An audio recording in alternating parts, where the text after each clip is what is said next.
Welcome, folks, to Land Tabor Stream. It is good to be back. I've been away a little bit, taking care of family things, but we're back and we're trying to get back into the groove here. Welcome, everyone. I see some chat. Hey, we got some folks in the chat already. We got Show, the one and only, and Mark Milo. Welcome, folks. Yeah, good to have you. So yeah, I've been out of it a little bit. So last week I had to do a couple of nights that I was going to stream. I had to help some people move and worked till really late, and got a good workout. Some heavy stuff, plants, and some like really big plants and things like that. And then this weekend I had to do a quick travel. As a matter of fact, I was going to be out pretty much all week this week, and there were some things that I guess there was a surgeon or a doctor his wife went into labor, so I was going to be helping out some family members, and so I basically got up 3:00 in the morning Sunday to go catch a plane, and then I got back last night. I turned back around and got back about past midnight last night. So anyway, worked yesterday, worked today. So it's been pretty intense, but it's time to get back into the grind and to get back on schedule, because I got 41 days. I don't know if this last week, I basically haven't been able to study much at all. So I may take that into account. Depends on where we are in 30 days or so, whether we need to reschedule or not. Hopefully not, but we'll see. So today is just, getting back. I need to get back into the swing of things in Discord. I'm behind. I tried to stay up to date on Twitter, like the airport and Instagram. A lot going on. I've seen a lot of good things, a lot of good videos. I've seen like David Bumble is now posting on Instagram, which is cool. He's a good photographer. He's been posting some pretty cool stuff out there. And some others. Grey Wolf Packets is now on Instagram, I guess. Hey, no problem, Mark Milo. Yeah, it doesn't really specify here, does it? Are you going for your lab or the written IE? I am going for the CCIE routing and switching written exam in 41 days is the schedule. So yeah, I appreciate the question. No problem. And great to have you. So yeah, basically right now we're doing a lot, I'm doing a lot of vlogging. I say day 295, like maybe more than half of that has been labbing on this channel, and a little less than half probably has been just vlogging, doing updates or videos, or just, chatting. So that's kind of what the channel is about. But yeah, great to have you. Appreciate you stopping in. This is going to be a short vlog today because, like I said, I don't have a lot to offer. I don't have links. I need to get back into it. But yeah, basically while I was away and doing the moving and stuff like that, I was pretty much had very little time at all because I'm working also. Very little time to do any actual study. But just to give you a little update, so I am working through networklessons.com. I failed the written exam twice. And this last time, I'm like, nope, I got to go back to more basics. I need to fill in some gaps that I obviously have. So I bought a subscription to networklessons.com for 1 year. It's a better deal that way. And it has some labs. I know we're just great to be part of a group that is actually supportive and positive. We are, man. This group is very supportive and positive. We're looking out for each other. We're trying to help each other. And when somebody, gets a little discouraged or needs some help, is struggling with something, that's what we're here for, my friends. So good to have you. And I started to read your introduction, Mark Milo, right before, like I said, I'm getting caught up. You see these are new messages, so I got to get caught up on your intro to see where you're at. But I like it, man. I like for people to express where they're at and share their story. Not everybody can write a blog, well, maybe we all can. But this good practice for a blog or a vlog, right? And it's a good way to connect with the community, really, is to participate in the Discord and the Slacks and the channels. So that's great. But yeah, I failed the written twice. I'm trying to get back to basics. And I just finished going through networklessons.com on spanning tree. And man, I learned a lot. Because this time I really focused on trying to learn until I understand. And there are labs at networklessons.com. This is by, I'll actually show you a little bit of it where I'm at. I tend to do this on stream, for those who haven't really been here too much before. So I tend to kind of show you where I am in my schedule, whether I'm going through the INE lab workbook or I'm doing networklessons.com.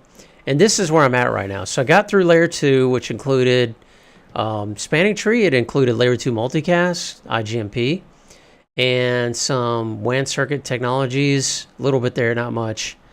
HDLC, PPPoE, that kind of thing. But now I went through addressing technologies, and I went full hog on IPv6. And I've got some more posts coming, I think, on IPv6. As a matter of fact, these last few days, as I've been roaming around on Verizon and also my laptop in airports and different places, I have been like collecting IPv6 addresses. So I'll go to my IP on google.com, and I'm just curious, now that I'm paying a lot more attention to IPv6, my home network is outfitted with the majority of the traffic I'm using is IPv6. So that has really helped me, and I have a little collection of IPv6 addresses that are just kind of cool to see. And I'm paying a lot of attention to it, going to post some more about that. But now I'm getting in RPF, reverse path forwarding. So this is where I'm at, these 2 lessons. To be honest, folks, I don't know that I'll make any progress tonight on this. Running ONMT. How heavy was IPv6 on the exam? I don't want to go into a lot of specifics, of course, but I will say it is not light. Let me put it that way. It is not light on the written exam that I've taken already. So, and I think I did not give IPv6 the due respect that it deserved. One, because I haven't really used it in a lot of my on-the-job experience. I have used it a little bit. I did do some work with BGP, Internet Edge, BGP routers, exchanging routing tables, the entire routing table. Not only IPv4, but also advertising, some IPv6 address space. So I've done a little bit of that, but other than that, hardly nothing.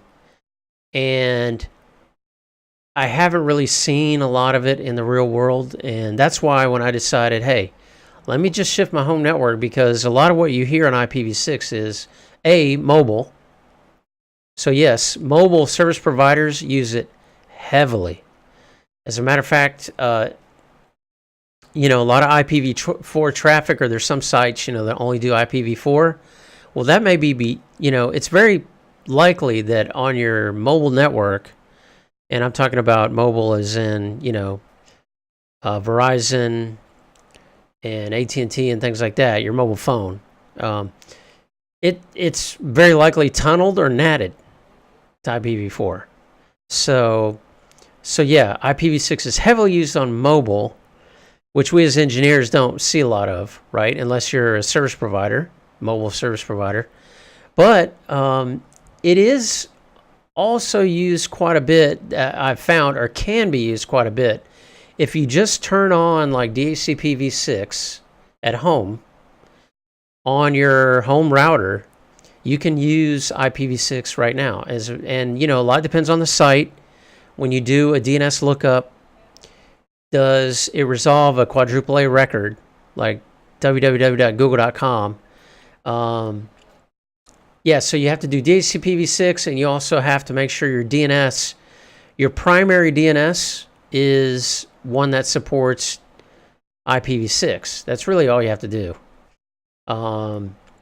And if it resolves, you get a quadruple A record. Then you will, and it resolves to an IPv6 and a valid IP.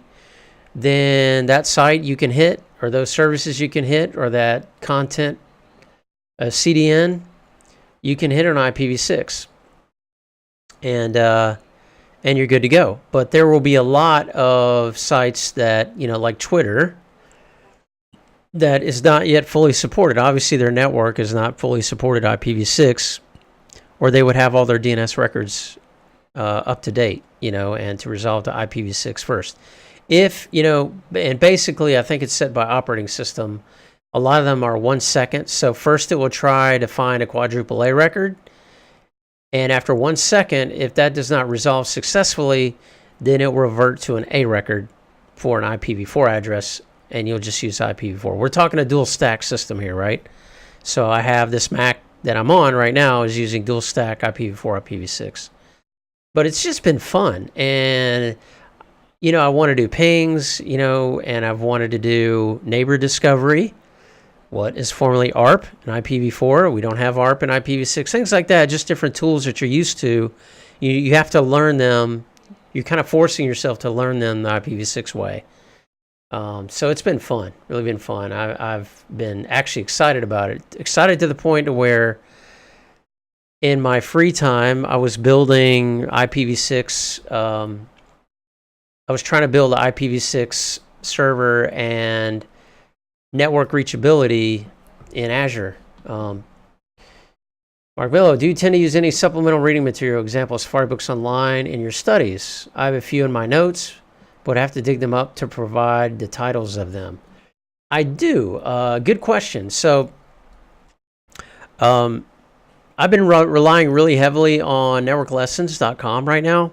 So here's my materials breakdown.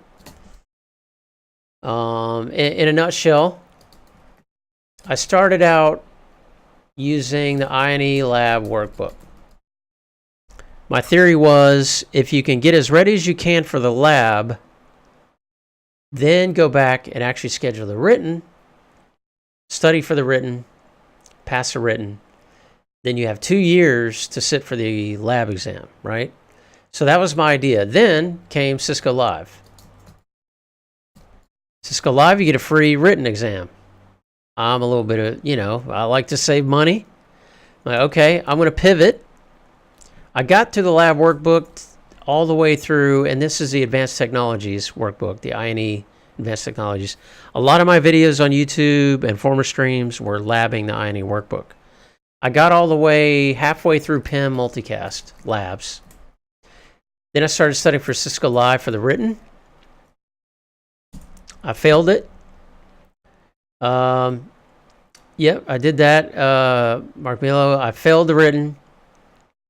I was really pumped. I only waited like 40 days and I took it again. That was far too much bravado. I needed a little more modesty. Because I went back, I spent $450 of my own money this time and failed about 40 days later. Then I'm like, okay, we're going to go back to basics. Studying for written, networklessons.com. I have used Safari books online for the, I would say, official written cert guides. This subscription lapsed, I don't know, like last month after I purchased the Network Lessons. There is a new Evolving Technologies official guide from Cisco Press that is coming out this month. And that's an area where I'm really weakened. There has not really been any official, apart from the blueprint, there hasn't been any official learning material for the Evolving Technologies portion of the written exam, which, just changed in September. So it was 1.0. I studied for that. Both times I took the written, it was Evolving Technologies 1.0. Well, we are now on 1.1. And on Safari Books Online, we're finally getting an official study guide. Now, Nick Russo put out an excellent study guide, but there were so many gaps in area. That's nothing on him. He, volunteered his time to do this, but at least the official guides give us, the blueprint is so broad in some areas. It's like, okay, IoT, or it'll talk about, a subject, for example, in evolving technologies is Ansible is in 1.1. Okay, what about Ansible? Well, my experience from the written is they could ask you just about anything about Ansible. And without an official study guide, well, what does that mean? Okay, so what do I study about Ansible? It's like a one-liner in the blueprint, which means they could ask anything about it. Hopefully this written guide is going to at least help me focus on some of the official curriculum that I need to be studying. I think there was a lot of criticism about that. I know there was for me, and I know there was from some of the others that I talked to that took the written at Cisco Live. Not that we got into like specific questions, we did not, but the overall general impression was the same, that a lot of trivia, very difficult to know exactly what you need to be studying for. So hopefully that's going to help, and I would definitely recommend Safari Books Online. I actually have in one of my GitHub repos a reading list. Let me show this to you all.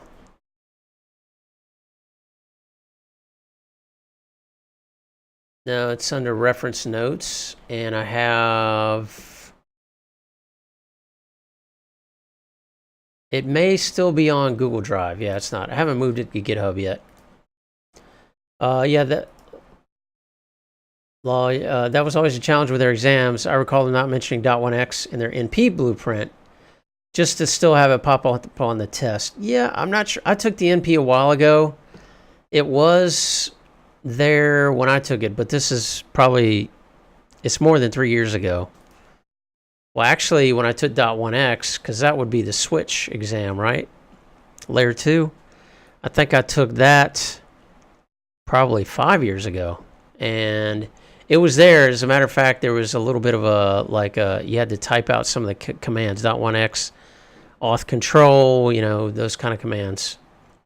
Yeah, Boson helped me a lot. That's also used Boson. Let me put that out there too. I purchased the Boson written exam, and I will say the Boson seems to be a little out of date. It does cover, like everything it covers are topics in the blueprint. Don't get me wrong. But there are a lot of things in the blueprint that I did not have any questions on. And I covered the Boson so much for the written exam that I did, like a week prior, I did all 400 questions. And I got, or 500 questions, I think. It's either 400 or 500. I did all of them. And some of them did show up. But I did all of them, and I got like 92%.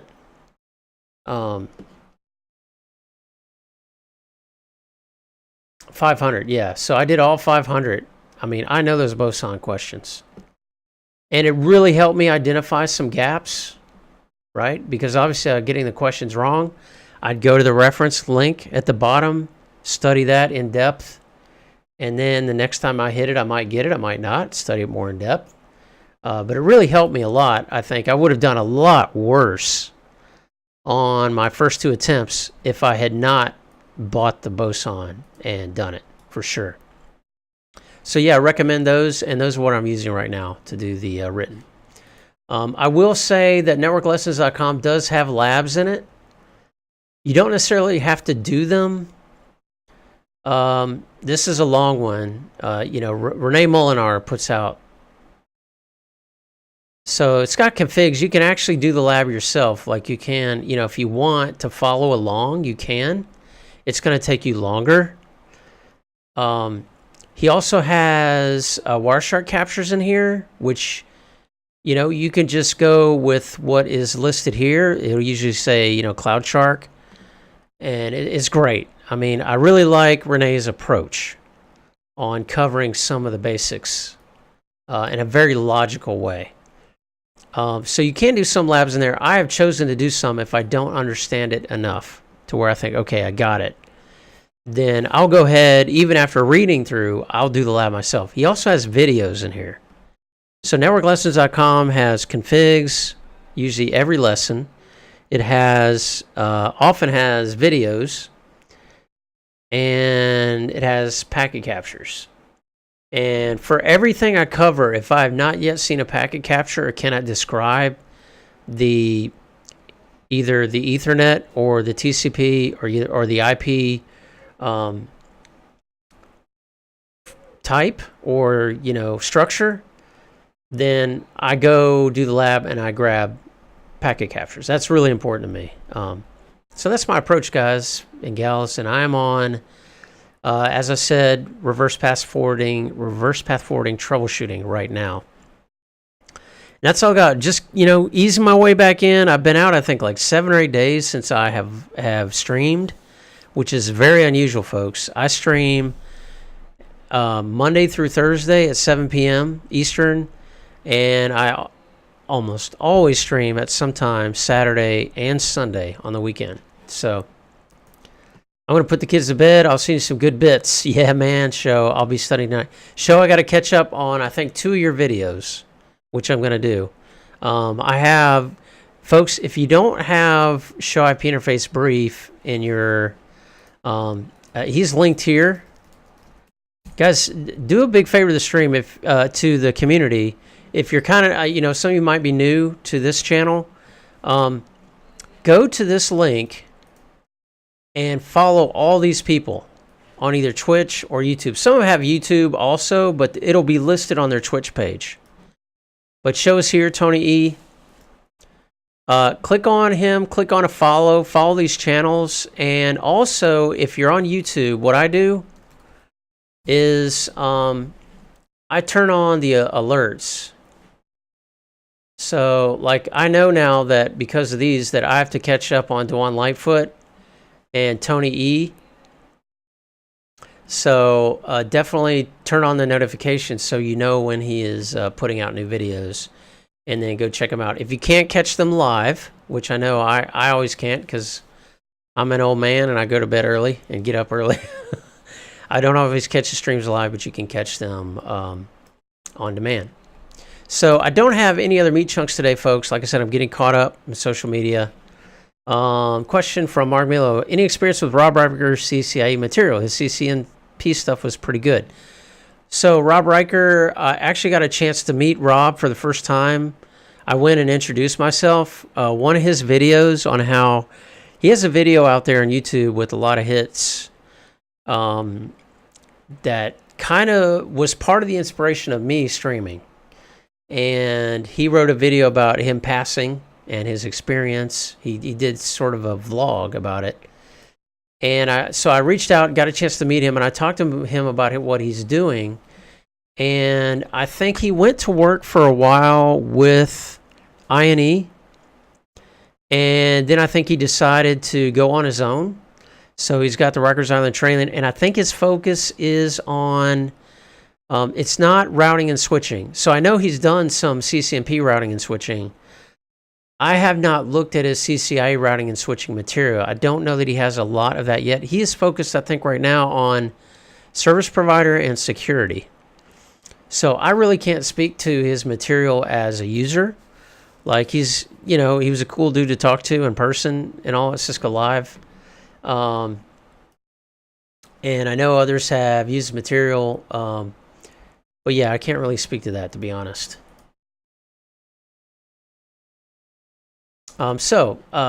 Usually I'll wrap up.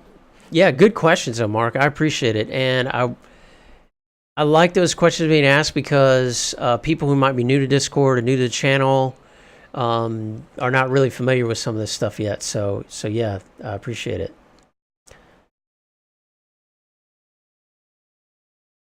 Okay, so I was looking at something else here. So anyway, I tend to do a little bit of trivia at the end. And this is based on usually things that are in the, there's a drill sheet I have out here, folks. It's in Excel format.